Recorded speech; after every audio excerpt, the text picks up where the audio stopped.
Help, you go help. For saving Tom Norris's life, Petty Officer Mike Thornton received the Congressional Medal of Honor and carried out a SEAL tradition that continues to this day. No SEAL has ever left a teammate behind on a mission, alive, wounded, or dead. SEAL teamwork was tested again on the Caribbean island of Grenada in 1983. They were part of a fast raid to stop a growing Cuban military threat.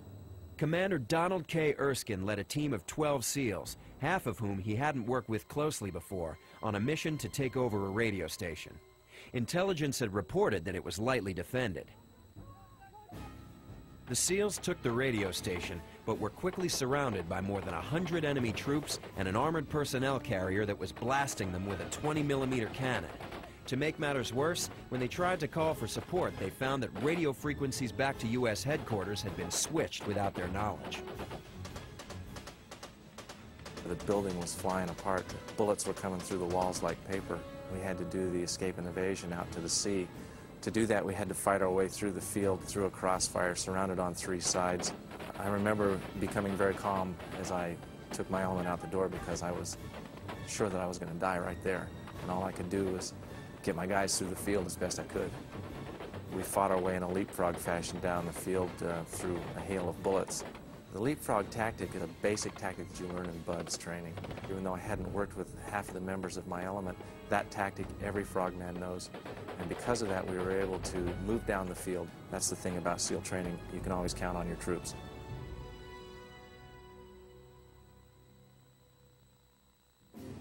When the bullet hit me, I'm over 200 pounds. It picked me up off my feet. I thought I'd lost my entire arm. With his right elbow severely injured, Erskine led his team through a barbed wire fence and thick jungle to a cave overlooking the sea. Waiting for darkness, they had to lay low and avoid both enemy scouts walking inches over their heads and American gunships blasting their position, thinking they were dead. At 3 a.m., they swam out to sea, where 5 hours later they were pulled from the water by a Navy ship. On board, after being awake for 48 hours straight, Commander Erskine accounted for all of his men before passing out from the pain of his injury. We'd have fought to the last man to protect each other. That is something that is a quality that you come to BUD/S with, but it's also built upon because of the nature of the training and the bond that's formed. Today, the SEALs could be sent anywhere in the world on short notice. A new generation is fighting a new war. After September 11th is when everything came to realization, like, this is it, this is the deal, and we are ready. Right before we got on the plane to go into Afghanistan, the general in charge of special operations came up and gave us a speech, and he's like, you know, you can do your busy work all day long, and you could tie your shoelaces a million times, and check your knife and sharpen your knife 100 times, but at some point in the day, you're going to have to make peace with yourself. And that kept on running through my mind as we were flying into Afghanistan. Yeah, I was nervous and definitely stopped to make peace with myself. The SEALs, some of whom were in high school just a few years earlier, were among the first U.S. troops sent into Afghanistan. Shortly after September 11th, a SEAL platoon was ordered to scout the area that would eventually become known as Camp Rhino. When we first got there, it was freezing. I had this problem with my goggles. They kept fogging up, and I was a driver, so I kept on having to stop and clean my goggles out. As we were moving, my biggest fear wasn't coming into contact. I'd say it was more driving through minefields. Desert patrol vehicles like these were one of the tools available to the SEALs in Afghanistan.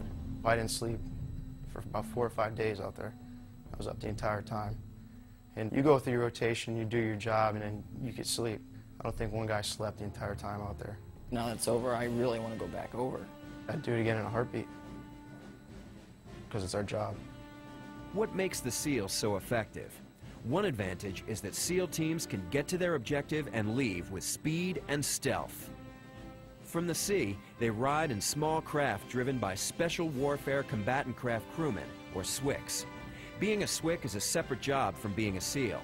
It has its own demanding but shorter training program. If you want a challenge in your life and you want to be able to go 50 knots on the water in the middle of the night, then this is the course for you. When we start our jobs, most people are coming home from work and we're launching our boats. When they're getting up in the morning, we're coming in from a mission. It's a lot of fun, just a great place to be. One of the boats the SWCS pilot for SEAL missions is the Mark V Special Operations Craft. It can carry as many as 16 commandos up to 600 miles. Two virtually silent water jet engines blasted ahead at more than 50 knots. If the boat runs into enemy fire, the driver can use the joystick like a fighter pilot to fly it back and forth in an evasive maneuver called yanking and banking.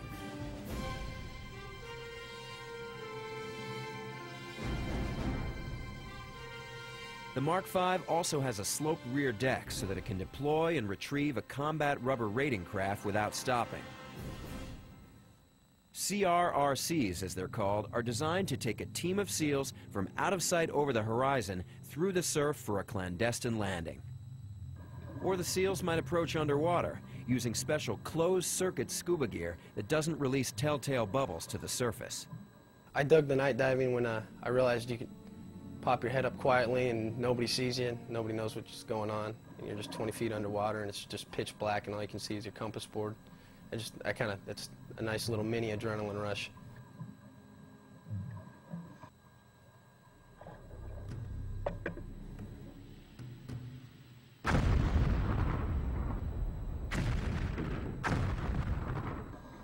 Another way to travel underwater is aboard a SEAL delivery vehicle, launched and recovered from a dry deck shelter mounted on a U.S. Navy submarine.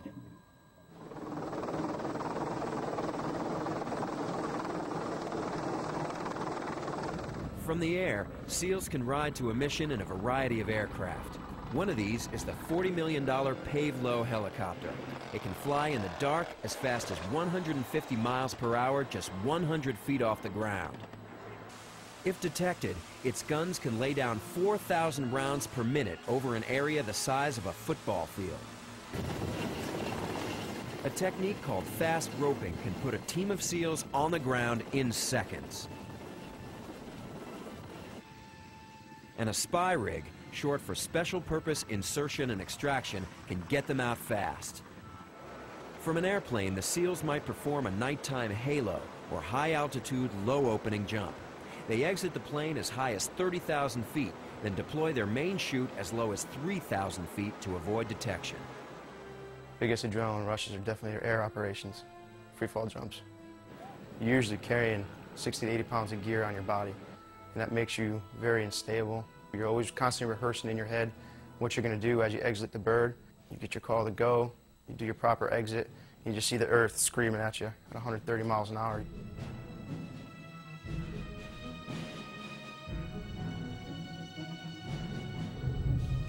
On land, the SEALs use a number of techniques for staying out of sight.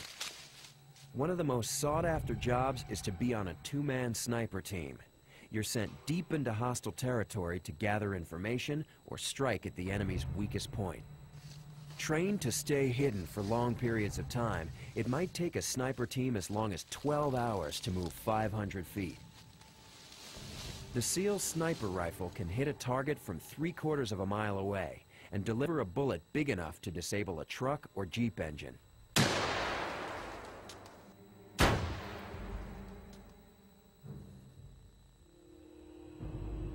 Another area of SEAL expertise is close quarters combat, which is often needed for counter-terrorist or hostage rescue missions.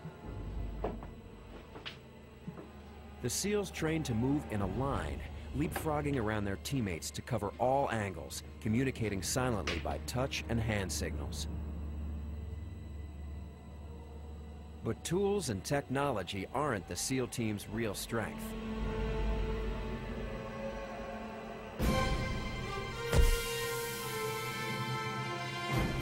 Naval Special Warfare relies, above all else, on what instructors call the Mark I Mod O SEAL, a naval commando hardened by some of the most difficult military training in the world.